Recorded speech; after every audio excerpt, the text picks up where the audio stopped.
பல்வேறு சவால்கள் கட்சியின் ரீதியில் பார்க்கிற பொழுது அதனுடைய செயல்பாடு ஒரு பக்கம் எந்த கொள்கை சார்ந்திருக்கிறோமோ அதே கட்சிக்காரர்களூடாக அவர்கள் ஏற்படுத்துகிற தாக்கம், அவர்கள் ஏற்படுத்துகிற தடை, அதனிடத்தில் எந்த வர்க்கத்தினரை எதிர்க்கிறோமோ அந்த வர்க்கத்தினுடைய நேரடி எதிர்ப்பு என்பனவற்றுக்கு மத்தியில் தான் மக்கள் விடுதலை முன்னணியுடைய பயணம் இருந்தது. இந்த குறிப்பிட்ட காலப்பகுதிக்குள் அதனுடைய செயற்பாடுகளை விரிவடைய செய்வதற்கு மக்கள் விடுதலை முன்னணியுடைய தலைவர் எடுத்த நடவடிக்கைகள் எப்படியாக இருந்தன? ஆமாம், அவர் ஹைட் பார்க்கில் ஒரு ஹைட் பார்க் ஓனரில் ஒரு கூட்டத்தை ஏற்பாடு செய்து ஆரம்பித்த பொழுது அந்த கூட்டத்திலே கலந்து கொண்டவர்கள் அவரது பேச்சை கேட்டு இந்த நாட்டுக்கு ஒரு நல்ல செய்தி வரப்போகிறது எதிர்காலத்தில் என்ற நோக்கத்தில் என்ற அவாவில் அங்கிருந்த இளைஞர்கள் தங்களது அந்த செயற்பாடு, அதாவது மக்கள் விடுதலை முன்னணிக்கு பொருளாதார பின்னடைவு இருந்தது. கட்டாயமாக அவர்கள் எல்லோரும் ஏழைகள்.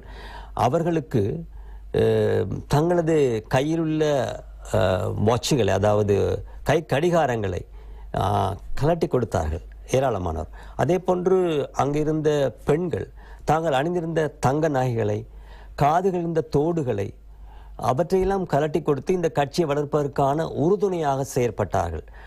அதனூடாக அவர் பல்வேறுபட்ட கூட்டங்களை இலங்கை முழுவதும் நடைமுறைப்படுத்துவதற்கு, அதாவது ஒவ்வொரு ஊரிலும் சென்று அவற்றை மக்களுக்கு விளக்கப்படுத்துவதற்காக மேடைகளை அமைத்தார். அதன் காரணமாக அந்த கட்சி கொஞ்சம் கொஞ்சமாக, அதாவது வேகமாக இல்லாவிட்டாலும் ஓரளவுக்கு வளர்ச்சி அடையக்கூடிய நிலையை அடைந்தது.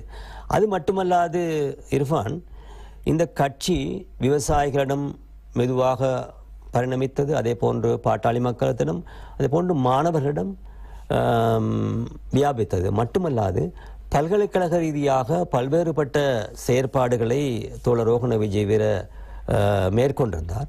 அதனூடாக பல்கலைக்கழக மாணவர்கள் சாறை சாறையாக இந்த கட்சிக்குள் இணைத்துக் கொள்ளும் வாய்ப்பு அவர்கள் ஏற்பட்டது. அவர்கள் உடனடியாக அவற்றை அறிந்து கொள்வதற்காக சந்தர்ப்பத்தை ஏற்படுத்தி கொடுத்திருந்தார், அதாவது தங்களது பிரசாரங்கள் மூலமாக. ஆகவே பல்கலைக்கழக மாணவர்கள் அநேகமாக இணைந்து கொண்டதன் காரணமாக இந்த கட்சியின் வளர்ச்சியில் வெகு வேகமாக வளரக்கூடிய வாய்ப்பு ஏற்பட்டது. அதனையும் கண்டு அன்றிருந்த அரசாங்கங்கள் பயந்தன மட்டுமல்லாது மீண்டும் அடக்குமுறையை பாவித்தன. அதன் காரணமாகத்தான் இந்த அடக்குமுறைக்கு எதிராக 71ஆம் ஆண்டு பல்வேறுபட்ட எதிர்த்தாக்குதல் நடத்தக்கூடிய நிலைமை ஏற்பட்டது. அதாவது இப்படி ஒரு புரட்சியை ஏற்படுத்த வேண்டும் என்று மக்கள் விடுதலை முன்னணி நினைக்கவில்லை.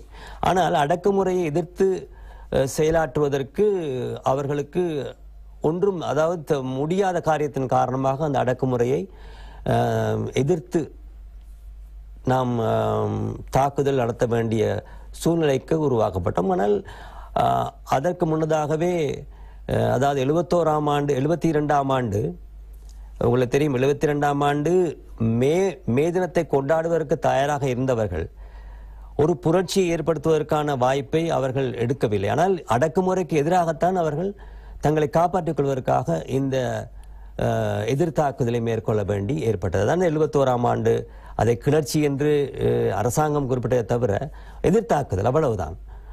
ஆனால் அதனூடாக பல்வேறு விதமான செயற்பாடுகள் மக்கள் விடுதலை முன்னணியின் வீர வரலாற்றிலும் இடம்பெற்றது என்பதையும் இங்கே நாம் குறிப்பிடத்தான் வேணும்.